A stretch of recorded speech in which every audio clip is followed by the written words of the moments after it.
Bonjour, c'est Cryptolyse. Aujourd'hui, on va parler de CHZ, la crypto-monnaie de la blockchain Chiliz. Alors, Chiliz, c'est une blockchain qui est spécialisée dans la tokenisation d'assets, notamment dans l'entertainment et plus précisément dans les clubs sportifs.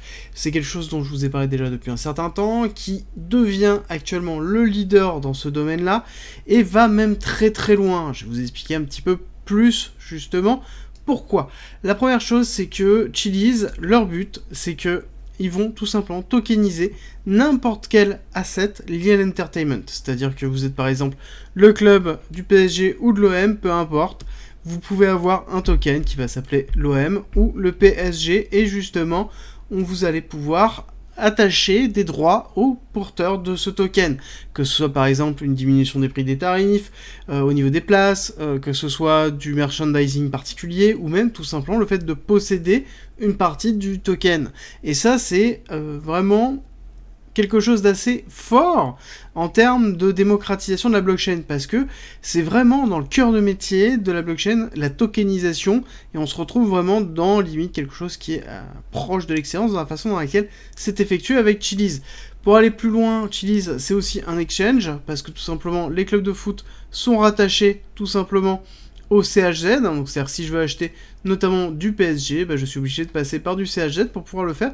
Donc du coup, on a tout simplement une cohérence très forte au niveau des différents indices, que ce soit les différents jetons et le CHZ qui est effectué. Donc forcément, ça va faire une force acheteuse au niveau du CHZ continuellement, parce que pour posséder ces jetons, on est obligé de passer par du CHZ, ce qui est en même temps logique. Et donc, on va avoir des cours qui vont être rattachés justement au Chiliz, et plus le Chiliz va être fort, plus les cours vont être forts aussi sur les assets qui y sont rattachés. Voici un exemple justement de Socios.com, qui est une des sociétés qu'ils ont lancées en plus liées à ça, donc qui va permettre de pouvoir agrandir l'écosystème. Et justement, en parlant de cet écosystème, là, ça date il y a 2 mois, mais je pense qu'on doit être facilement à 30% de plus à l'heure actuelle, avec notamment l'American Football, où on a une vingtaine maintenant tout simplement de clubs, je vais vous le présenter tout à l'heure, mais l'autre chose c'est que ils ont décidé de passer à la vitesse supérieure, et ça prouve que, en l'occurrence, on a vraiment un actif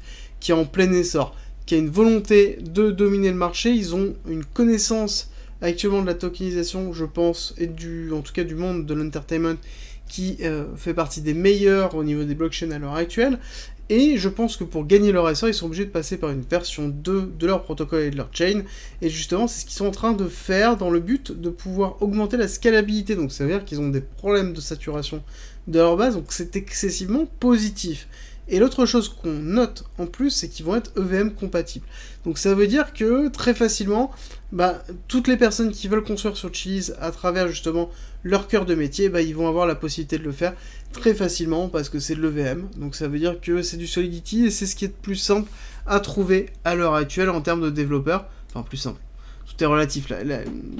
Il reste assez peu de développeurs en Solidity qui ne sont pas employés, mais néanmoins, c'est quelque chose où on peut trouver assez facilement, tout simplement, des prestataires qui vont effectuer la démarche.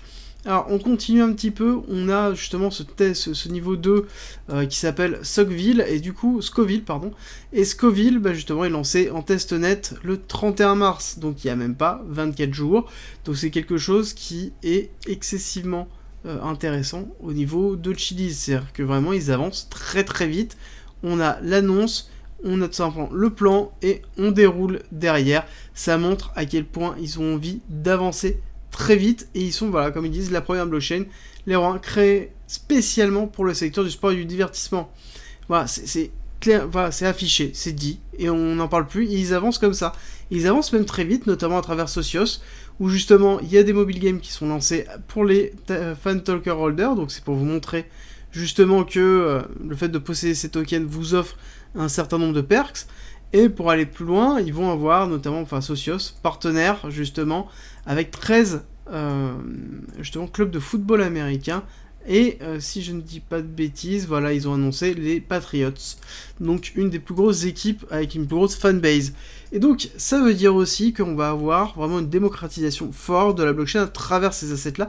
Plus on aura tout simplement une immersion de l'utilisation de ce type de token et de ce type de technologie dans la vie de tous les jours, ben, plus ce sera simple d'avoir la passation et tout simplement d'avoir un maximum de personnes qui vont se lancer et regarder et s'intéresser à la blockchain et derrière forcément aux crypto-monnaies qui en découlent. Et donc c'est positif pour l'ensemble de l'écosystème, c'est un des actifs que j'aime beaucoup, rien que pour ça. Rejoins-nous sur Discord, tu y retrouveras notamment ma stratégie d'investissement qui est disponible gratuitement. Je montre comment je construis mon bag, le fonctionnement de mes optimisations, quand acheter, quand vendre, tout pour éviter justement les principaux pièges. Si tu aimes mon contenu, like, partage et abonne-toi, ça m'aide énormément.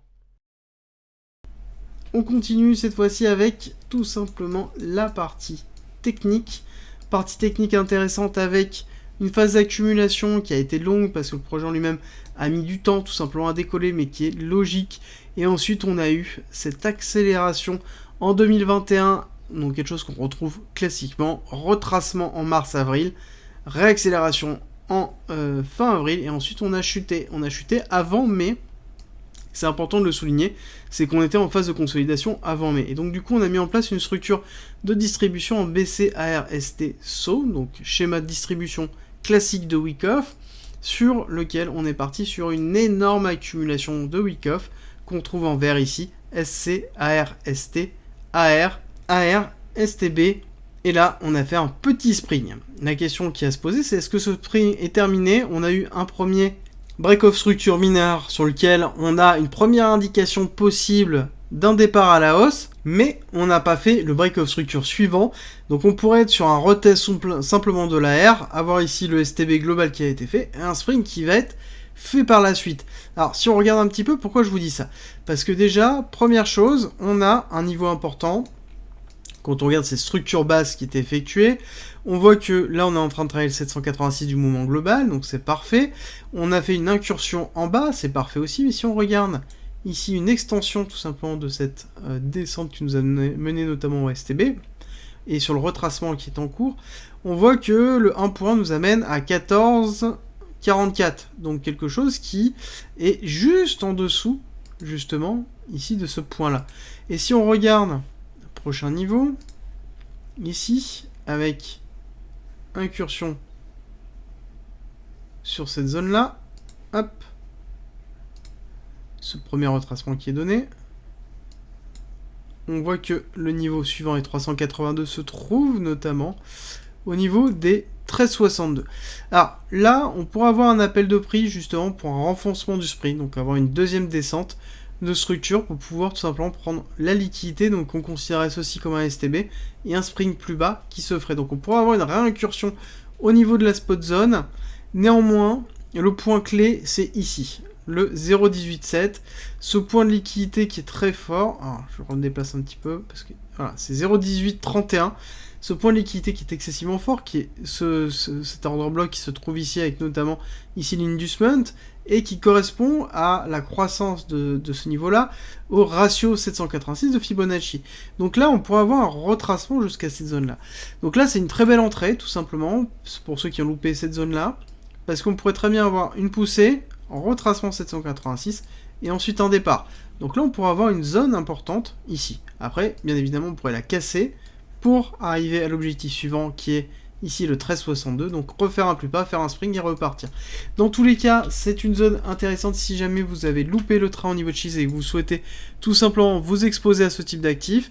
Moi personnellement, limite, je remonterai un tout petit peu la spot zone en disant que le 786, hop, à partir de 0,19, me paraît cohérent au niveau de Cheese pour pouvoir recharger si jamais il y a besoin sur un actif comme ça qui, dans tous les cas, je pense, va performer dans le long terme parce que, en l'occurrence, ils apportent cette notion de fanbase à la tokenisation et justement à la blockchain, et on sait très bien que les fanbases sont justement susceptibles d'avoir une adhésion très forte et massive, donc on pourrait avoir tout simplement avec une suite de l'envolée par exemple du marché des crypto-monnaies, avoir un Cheese qui va performer, et qui va performer jusqu'où? Déjà c'est sûr, BCARST-SO UT, donc ça veut dire qu'on va faire un nouvel ATH, ne serait-ce qu'avec la schématique de Wyckoff, et surtout que nous avons derrière une vague 2 d'Elliott, donc on attend une vague 3, donc quelque chose d'excessivement bullish, avec potentiellement le 1,65$ pour le Chili's, en objectif classique de 1,618, donc prolongation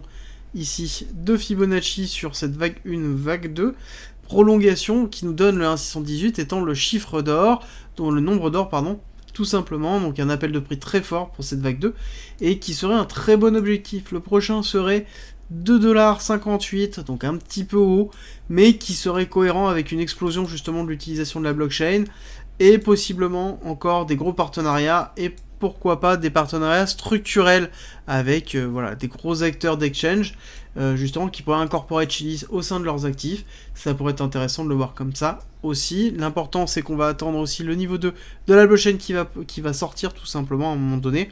Et justement, cette évolution de blockchain avec Scoville, pardon, forcément, on va avoir une accélération du cours parce qu'on va gagner en scalabilité, on va gagner en EVM, donc en compatibilité, et je pense qu'on aura après derrière la notion d'interopérabilité qui va arriver en surcouche, et donc à ce moment-là, on aura tout simplement un asset qui sera mature, ce qui n'est pas le cas à l'heure actuelle, donc c'est un bon moment tout simplement pour s'exposer si on croit tout simplement au projet.